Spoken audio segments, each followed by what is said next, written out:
እነዚህ ቤተሰቦች መኪናውን እንደ እብድ እየነዱ በፈራረሱት ህንፃዎች መካከል ሲያልፉና የሚኖሩበት ከተማ አይናቸው እያየ ወደ ሲኦልነት ሲቀየር ይመለከታሉ። ከዚህም አስከፊ ነገር ለማምለጥ ወደ አውሮፕላን ማረፊያ ቢሄዱም አብራሪው ሞቶ ነበር። በዚህም ምክንያት ከመሃላቸው አንዱ አውሮፕላኑን ለማብረር ይገደዳል።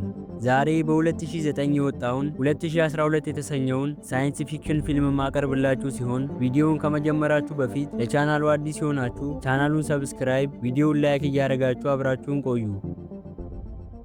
እንደ አውሮፓውያኖቹ አቆጣጠር በ2009 በፀሐይ ከባቢ አየር ውስጥ ያልተለመዱና ኃይለኛ የጨረር ፍንዳታዎች መከሰት ይጀምራሉ።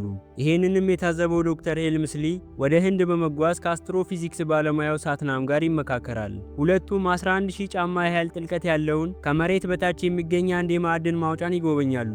በማዕድን ማውጫ ውስጥ በሚገኘው ላብራቶሪ ውስጥ ሳትናም አሁን እየታዩ ያሉት የፀሐይ ፍንዳታዎች በታሪክ ታይተው የማይታወቁ መሆናቸውንና የመሬትን እምብርት እያሞቁት እንደሆነ ለሄልምስሊ ያስረዳዋል። ንግግሩንም ያረጋገጠለት የሚፈላ የከርሰ ምድር ውሃ የያዘ አንድ ታንክን በመክፈት ነበር። ሄልምስሊም ዓለም አቀፋዊ ጥፋት ሊመጣ እንደሚችል በመስጋት ወደ አሜሪካ በፍጥነት ተመልሶ አንድ ትልቅ ድግስን በማቋረጥ ለፕሬዝዳንቱ አስተዳደር ኃላፊ አንሃይዘር ሁኔታውን ያሳውቃል። ከ6 ወራት በኋላም በ2010 የአሜሪካው ፕሬዝዳንት ዊልሰን በጂ8 ጉባኤ ላይ ስለሚመጣው የዓለም ፍጻሜ ይፋ ያደርጋሉ። መረጃው ለተራ ህዝቦች ባይነገርም የዓለማችን ሀያላን ሰዎች ግን እቅድ ማውጣት ጀምረዋል። በቲቤት ሸለቆ ውስጥም ለተመረጡ ባለጸጋዎች የሚሆኑ ግዙፍ መርከቦችን መገንባት ይጀምራሉ። ነገር ግን ለአካባቢው ነዋሪዎች የተነገራቸው ግድቡ እየተገነባ እንደሆነ ነው። መስራት የማይችሉት ሰዎች ከዚህ አካባቢ እንዲወጡና የተወሰነ ሙያ ያላቸው ደግሞ እዚያው እንዲቆዩ ይደረጋል። በ2011 የመርከቧ ቲኬቶች ለባለጸጋዎች በ1 ሚሊዮን ዩሮ መሸጥ ይጀምራሉ። በሉቨር ሙዚየም ውስጥ የፕሬዝዳንት ዊልሰን ልጅ ላውራ የሙዚየሙን ዳይሬክተር በማናገር የሞናሊዛን ስዕል ከጽንፈኞች ጥቃት ለመጠበቅ ትሞክራለች።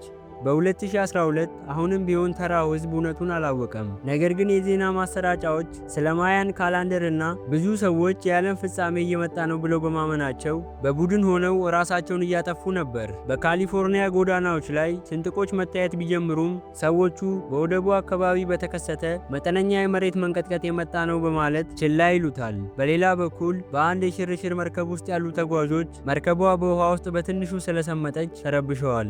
ምሽት ላይ ላውራ የሙዚየሙ ዳይሬክተር ደውሎላት የጥበብ ቅርሶቹን ያዘዋወሩበት ምክንያት ውሸት እንደነበርና እውነቱን ለህዝቡ ለመናገር በጋዜጣዊ መግለጫ ላይ እንደሚቀርብ ይነግራታል። ነገር ግን ተጨማሪ ነገር ከመናገሩ በፊት መኪናው በድንገት ፈንድቶ እዛ ህይወቱ ያልፋል። በሌላ በኩል ሄልምስሊና አንሃይዘር ለፕሬዝዳንት ዊልሰን ስሌታቸው ስህተት እንደነበረውና የዓለም ፍጻሜ ከጠበቁት በላይ በፍጥነት እየመጣ መሆኑን ይነግሩታል። በዚህ መሃል ላውራ ጣልቃ በመግባት የምትሰራበት ድርጅት ለምን ማታለያ እንደሆነ ለማወቅ ትጠይቃለች።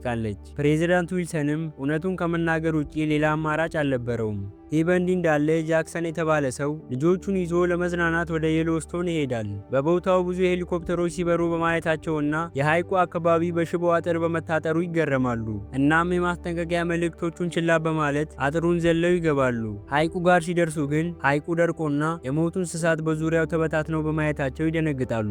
ቻርሊ የተባለ አንድ ሰው በጫካ ውስጥ ሆኖ በሚስጥር እየተመለከታቸው እንዳለ አላስተዋሉም ነበር። ወታደሮች መጥተውም ቤተሰቡን ወደ ካምፕ ይወስዷቸዋል። ሄልምስሊ ለጃክሰን የጂኦሎጂ ባለሙያዎች በሐይቁ ላይ የደረሰውን ነገር እያጠኑ እንደሆነና አካባቢው አደገኛ ስለሆነ ልጆቹን ይዞ እንዲሄድ ይነግረዋል። ጃክሰንም ከልጆቹ ጋር በመሆን አካባቢውን ለቆ ይሄዳል። እነ ጃክሰን ከሄዱ በኋላ ሄልምስሊ ለሳትናም ይደውልና ሳትናምም የማዕድን ማውጫውን ለመዝጋት እንደተገደደና ከሌሎች ሀገሮችም ተመሳሳይ መረጃዎች እየደረሱት እንደሆነ ይነግረዋል።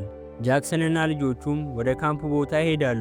መንገድ ላይ ያሉም ሳይንቲስቶቹ ምን እንዳሉ ለማወቅ በሚፈልገው ቻርሊ ይያዛሉ። ቻርሊ የጃክሰንን መልስ ሲሰማ እንደ ውሸት በመቁጠር ይስቅበታል። ምሽት ላይ ጃክሰን ቻርሊ የቫን መኪና ውስጥ ሆኖ ስርጭት እያስተላለፈ መሆኑን ያስተውላል።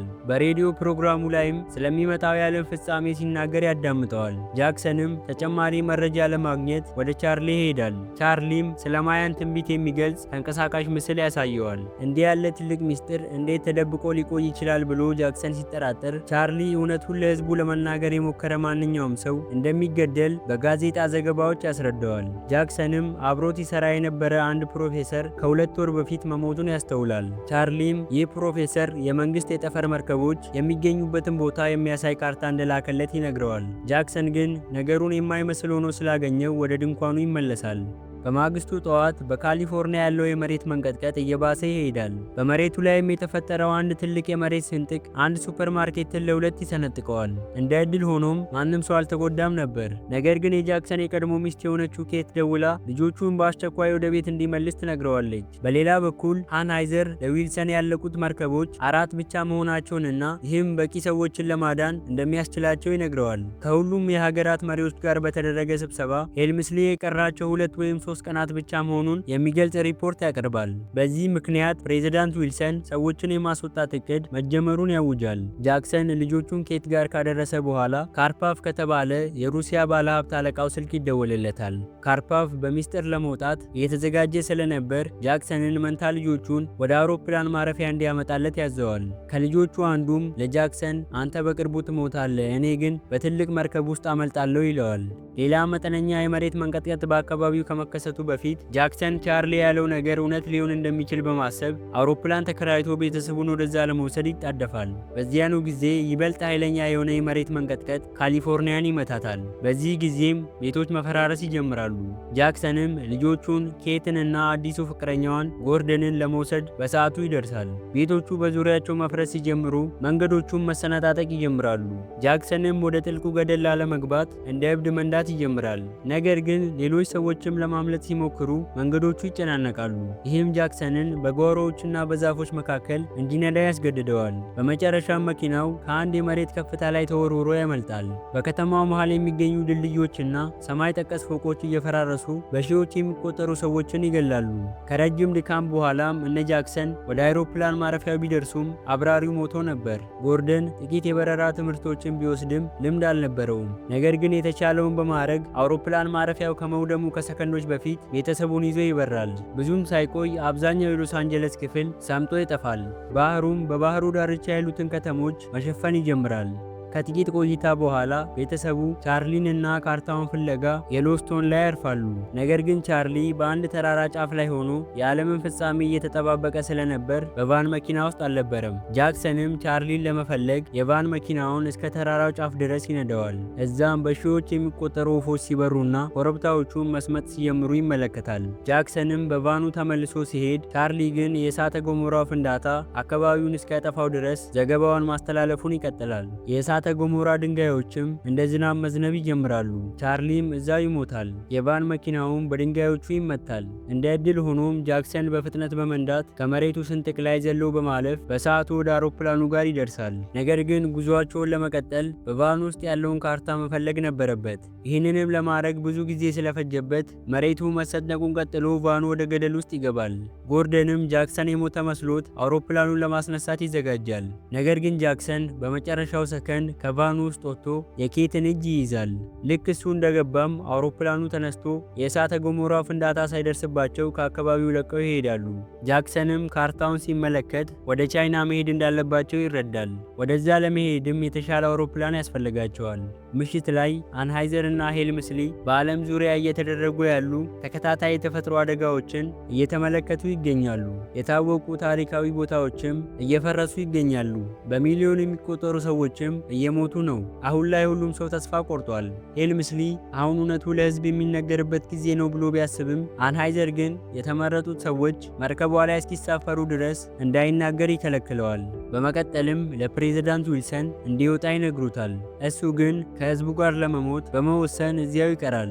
አንሃይዘርም የሄልምስሊን ተቃውሞ ወደ ጎን በመተው አመራሩን ይረከባል። አውሮፕላኑም እነሱንና የአባቷን የመጨረሻ የስንብት ጥሪ የተቀበለችውን ላውራን ይዞ ይበራል። ከዚያም ዊልሰን በመጨረሻም እውነቱን ለዓለም ህዝብ በይፋ ያሳውቃል። ይህ በእንዲህ እንዳለ የጃክሰን ቡድን በላስ ቬጋስ የአውሮፕላን ማረፊያ ከካርፓቭ ጋር ይገናኛሉ። ሁሉም በረራዎች ተሰርዘው ስለነበር ካርፓቭ እዛው እየጠበቀ ነበር። እሱም መንታ ልጆቹን ፍቅረኛውን ታምራንና ውሻቸውን ይዞ ነበር። ጃክሰንም ቤተሰቡን እንዲወስድለት ካርፓቭን ቢለምነውም ካርፓቭ ግን ችላ ይለዋል። ነገር ግን አብራሪው ሳሻ የሚጠቀሙበት ትልቅ አውሮፕላን ረዳት አብራሪ እንደሚያስፈልገው ይናገራል። የጃክሰን ቤተሰቦችም ጎርደንን ሲያስተዋውቁ ካርፓቭ ሁሉንም ለመውሰድ ይስማማል። በመቀጠልም መኪናዎችን ወደሚጭን ግዙፍ አውሮፕላን እየሮጡ ይገባሉ። የአየር ትራፊክ ተቆጣጣሪዎች የመብረር ፍቃድ እንደሌላቸው ቢነግሯቸውም ተባብረው አውሮፕላኑን ያስነሱታል። እነሱም የሚፈራርሱ ህንፃዎችን መንገዶችን እያለፉና አንድ ረጅም ህንፃን ጫፍ ብቻ ነክተው ወደ ቻይና ያመራሉ። ከጥቂት ቆይታ በኋላ በሃዋይ ላይ ሲበሩ ሙሉ በሙሉ በእሳተ ገሞራ ተሸፍና ምንም እንደማትታይ ሲመለከቱ ይደነግጣሉ። በቲቤት ኒማ የተባለ የቡዲስት መነኩሴ በመርከቦቹ ግንባታ ላይ ከሚሰራ ወንድሙ እውነቱን የሚገልጽ ደብዳቤ ይደርሰዋል። ከመምህሩ ፍቃድ ካገኘ በኋላም ኒማ ተራራውን ለቆ አያቶቹን ለመውሰድ ይሄዳል። በዋሽንግተን ዲሲ የእሳተ ገሞራ አመድ መዝነቡን አላቆመም ነበር። ዊልሰንም መጠለያ ለሚፈልጉ ሰዎች የዋይት ሃውስን በር ይከፍትላቸዋል። አንዲት ትንሽ ልጅ አባቷን ስትፈልግ ዊልሰን ተመልክቷት ሊረዳት ይወስንና የሕክምና ባለሙያዎቹን ለመጠየቅ ወደ ውጭ ይወጣል። ነገር ግን በድንገት የመሬት መንቀጥቀጥ ተከስቶ የዋሽንግተን መታሰቢያ ሐውልትን ይንደዋል። በቫቲካንም ሰዎች ለጸሎት ተሰብስበው ሳለ የመሬት መንቀጥቀጡ ያቋርጣቸዋል። ሕንፃውም ተደርምሶ በሚሊዮን የሚቆጠሩ ሰዎችን ይገላል። በዚያው ቅጽበት በዓለም ዙሪያ የሱናሚ ማዕበሎች እየተፈጠሩ መሆኑን የሚገልጽ ሪፖርት ይተላለፋል። በባህር መሃል ላይ ያለ አንድ የሽርሽር መርከብም በኃይለኛው ማዕበል ተመትቶ ይገለበጣል። በዋሽንግተን ዲሲ ዊልሰን በመቶዎች ከሚቆጠሩ አስክሬኖች መካከል በአመድ ተሸፍኖ ይነቃል። እናም ሱናሚው አካባቢውን ሲሸፍነውና ዊልሰንንም ጨምሮ ከመሬት መንቀጥቀጡ የተረፉትን ሰዎች ሲገላቸው እንመለከታለን። ይህ በእንዲህ እንዳለ ሄልምስሊ መርከቦቹ ያሉበት መሰረት በ6 ሰዓታት ውስጥ በውሃ እንደሚሸፈንና የመሬት ቅርፊት በከፍተኛ ሁኔታ መንሸራተቱን ይረዳል። ወደ ጃክሰን ቡድንም ስንመለስ ሳሻ ነዳጅ እያለቀባቸው መሆኑንና ድንገተኛ ማረፊያ ማድረግ እንዳለባቸው ያሳውቃል። ሁሉም ዝግጁ ሲሆኑ ሳሻና ጎርደን ወደ መሬት መውረድ ይጀምራሉ። ነገር ግን አህጉራቱ በመንሸራተታቸው ምክንያት ባህር እንደሌለ ይረዳሉ። አውሮፕላኑም ወደ ሂማሊያ ተራራዎች ላይ ሲደርስ ሞተሩ ይቆማል። በዝቅተኛ መብረር በመጀመሩ ምክንያት አውሮፕላኑ ይናወጣል። ማረፍም በጣም አስቸጋሪ ስለሚሆን ሳሻም ለሁሉም ሰው በመኪና ውስጥ ገብተው በጭነት በሩ በኩል እንዲወጡ ይነግራቸዋል። ጎርደን ሳሻ ሊረዳው ቢሞክርም ሳሻ ግን ከሌሎቹ ጋር እንዲቀላቀል ይነግረዋል። ቤተሰቦቹም በአንድ መኪና ውስጥ ሆነው ይወጣሉ። በበረዶ ምክንያትም በሰላም ያርፋሉ። ሌሎቹ ተሽከርካሪዎች ግን ተበታትነው ይጋጫሉ። ሳሻ አውሮፕላኑን ለማሳረፍ ቢሞክርም በሚያሳዝን ሁኔታ በበረዶ ላይ ተንሸራቶ ከገደል ላይ ይወድቃል። አውሮፕላኑም ወዲያውኑ ፈንድቶ ሳሻ ሕይወቱ ያልፋል። በዚያኑ ሰዓት የቻይና የጭነት ሄሊኮፕተሮች እንስሳትን ወደ መርከቡ እያጓጓዙ በአቅራቢያቸው ያልፋሉ። አብራሪዎቹም እነ ጃክሰንን አይተዋቸው ለማዳን ወደ ታች ቢወርዱም የሚቀበሉት ግን ትኬት ያላቸውን ብቻ ነበር። ካርፓቭም ልጆቹንና ውሻውን ይዞ ይሄዳል። ነገር ግን ታምራ ከሳሻ ጋር እንደማገጠችበት ስላወቀ እሷን ትቷት ይሄዳል። ቡድኑም ለጥቂት ጊዜ ከተጓዘ በኋላ አንድ የጭነት መኪናን ይመለከታሉ። ጃክሰንም መኪናውን ለማስቆም ድንጋይ ይወረውራል። ሹፌሩም ኒማ ነበር። እሱም ሊጭናቸው ይስማማል። ይህ በእንዲህ እንዳለ የሄልምስሊ ቡድን በቦታው ላይ ይደርሳል። እዛም ንግስቲቱንና ውሾቿን በተጨማሪም ብዙ ታዋቂ ሰዎችን ይመለከታሉ። ካሉት 4 መርከቦች መካከልም ሶስተኛዋ በመሬት መንቀጥቀጥ ምክንያት ተጎድታለች። እነ ካርፓቭንም ጨምሮ ብዙ ሰዎች እስካሁን ድረስ እንዲገቡ አልተፈቀደላቸውም። ሄልምስሊና ላውራ አስፈላጊ በሆኑ ሳይንቲስቶች ምትክ ምንም ሙያ የሌላቸው ባለጸጋዎች መርከቧን መሙላታቸውንና አንድም የመርከቧ ሰራተኛ ትኬት አለማግኘቱን ሲረዱ በጣም ይበሳጫሉ። ሄልምስሊም ወደ ክፍሉ ውስጥ ሲገባ 10 ሰው መያዝ የሚችል ቦታ ለጥቂት ሰዎች ብቻ በቅንጦት መዘጋጀቱን ያስተውላል። ሳትናምም ደውሎ ቃል እንደተገባለት አውሮፕላን እንዳልመጣለትና ሱናሚው ከተማውን እያጥለቀለቀ መሆኑን ይነግረዋል። እሱም ከመሞቱ በፊት የመጨረሻ ስንብት ያደርጋል። በድንጋጤ የተዋጠው ሄልምስሊ አዳዲስ መረጃዎችን ሲመለከት ሱናሚው መርከቦቹ ወዳሉበት ቦታ ለመድረስ ግማሽ ሰዓት ብቻ እንደቀረው ይመለከታል። ጉዳዩንም በፍጥነት ሪፖርት ያደርጋል። ከግቢው ውጪ ኒማ እነ ጃክሰንን ይዞ ይደርሳል። ነገር ግን ወንድሙ ቴንዘን ከቤተሰቡ ውጪ ማንንም ለማስገባት ፈቃደኛ አልሆነም። በዚህም ጊዜ ኬት ቢያንስ ልጆቿን እንዲወስድላት ስትለምነው አያታቸው ቴንዘንን በመቆጣት ሁሉም ሰው እንዲገባ ታደርጋለች። መርከቦቹም ለመነሳት ዝግጁ ሆነዋል። ነገር ግን የተበላሸችው መርከብ ሰራተኞቹ ሊጠግኗት ስላልቻሉ ሰዎቹ ሊተዉ እንደሆነ ይረዳሉ። ካርፓቭም በቁጣ ዘበኛውን በመምታት ከፊት እየመራ ይሮጣል። ሰዎቹም ወደ መርከቧ ለመግባት በፍጥነት መሮጥ ይጀምራሉ። ነገር ግን ወደ መርከቧ ከመድረሳቸው በፊት መርከቧ መንቀሳቀስ ስለጀመረች ሰዎቹ ወደ መርከቧ ላይ ለመውጣት መዝለል ይጀምራሉ። በዚህም ምክንያት አንዳንዶቹ ወድቀው ይሞታሉ። በሌላ በኩል ቴንዘን ቡድኑን በሌላ አስተማማኝ መንገድ ወደዚያችው መርከብ ይመራቸዋል። ታምራም ውሻዋ ከካርፓቭ ልጆች ጋር መሆኑን ስትመለከት እንዲመጣ ትጠራዋለች። ውሻውም በፍጥነት በጠባብ መገናኛ መንገድ ላይ በፍጥነት በመራመድ ታምራ ጋር ይደርሳል። ታምራም ካርፓቭን የመሃል ጣቷን በማሳየት ትሰናበተዋለች። በዚያኑ ሰዓት ቴንዘን በመርከቡ ውስጥ ለቡድኑ የሚሆን ሚስጥራዊ መተላለፊያ ይከፍትላቸዋል። ሄልምስሊም ከመድረኩ ላይ የሚረግፉትን ሰዎች ሲመለከት መታገስ ያቅተዋል። እናም ሁሉንም የሀገራት መሪዎችን በማነጋገር የቀሩት ሰዎች እንዲገቡ በሮቹ እንዲከፈቱ ይጠይቃል። አንሃይዘር ግን ማዕበሉ ከመድረሱ በፊት የቀራቸው 15 ደቂቃ ብቻ መሆኑን በመጥቀስ ጣልቃ ይገባል። ሄልምስሊ ግን ተስፋ ሳይቆርጥ ስለ ሰብአዊነት ማጣትና በሳትናም ላይ ስለደረሰው ነገር ይናገራል። ላውራም ፕሬዝዳንት ዊልሰን ቢሆን ኖሮ በሮቹን ይከፍት ነበር በማለት ትናገራለች። በዚህም ጊዜ መሪዎቹ ተስማምተው በሮቹን እንዲከፈቱ ያዛሉ። በሌላ በኩል በመርከቡ ውስጥ የጃክሰን ቡድን አደገኛ ሁኔታ ላይ ይወድቃሉ። ምክንያቱም እነሱ በሮቹ ሲከፈቱ በሚንቀሳቀሱ የማሸጋገሪያ ሜካኒዝሞች አካባቢ ተደብቀው ነበር። ቴንዘን እና ጎርደንም ተገፍተው በመውደቅ ጠርዝ ላይ ይንጠለጠላሉ። የሚሽከረከሩት ማርሾችም የቴንዘንን እግር ይቆርጡታል። ጃክሰንም እነሱን ለመርዳት ቢሞክርም በሚያሳዝን ሁኔታ ጎርደን አምልጦት በማርሾቹ ውስጥ ተጨፍልቆ ይሞታል።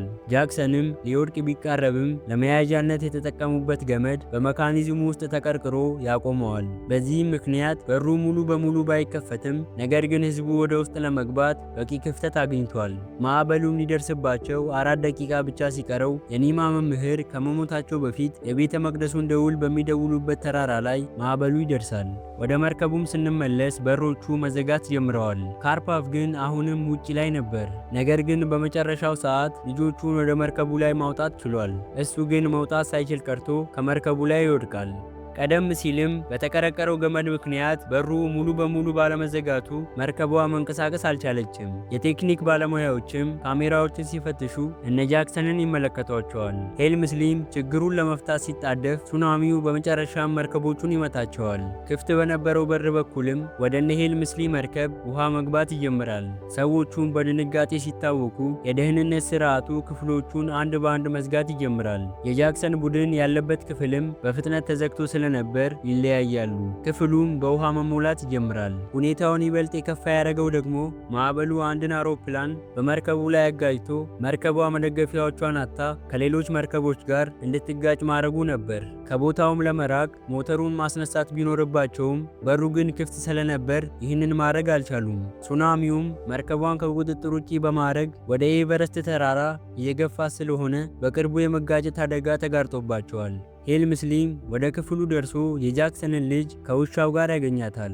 ከዚያም በግድግዳው ላይ ባለው ዘዴ አማካኝነት ከሌላው ቡድን ጋር ይገናኛል። ሄልምስሊም ለጃክሰን የማሸጋገሪያ ሜካኒዝሙን እንዴት መፍታት እንደሚቻልና ነገሩም ምን ያህል አደገኛ እንደሆነ ያስረዳዋል። ጃክሰን ግን አደጋውን በመቀበል ወደ ውሃ ውስጥ ይገባል። ኬት የቴዝን ቁስል ለመርዳት በምትሞክርበት ጊዜ ልጁ አባቱን ተከትሎ ወደ ውሃ ውስጥ ይገባል።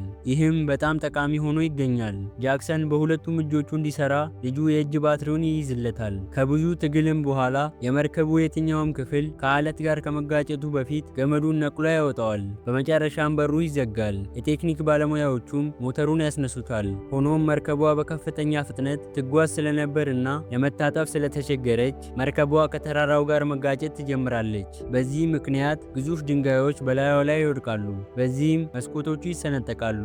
እንደ ዕድል ሆኖም ትልቅ ጉዳት ሳይደርስ የመርከቧ ወደ ኋላ የመመለሻ ኃይል ስለሚሰራ ከተራራው ትርቃለች። ሁሉም ሰው በደስታ ሲጨፍር ጃክሰንም ከቤተሰቡ ጋር ይገናኛል። ከጥፋቱ በኋላም ቀናቶች መቆጠር ይጀምራሉ። በመጀመሪያው ወር በ27ኛው ቀን ሄልምስሊና ላውራ ለመጀመሪያ ጊዜ ይሳሳማሉ።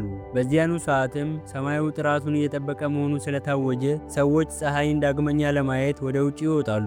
በሶስቱም መርከቦች ውስጥ ያሉት ሰዎች ንጹህ አየር እየተነፈሱ እያለ ሄልምስሊ ከሳተላይት የሚመጡ ሪፖርቶችን ይመለከታል። ውሃው እየቀነሰ መሆኑንና መላው የአፍሪካ አህጉር ከውሃው በላይ ከፍ ማለቱን ይረዳል። መርከቦቹም አዲስ ሕይወት ለመጀመር ወደዚያ ሲያመሩ እያስመለከተን ፊልሙ ያበቃል።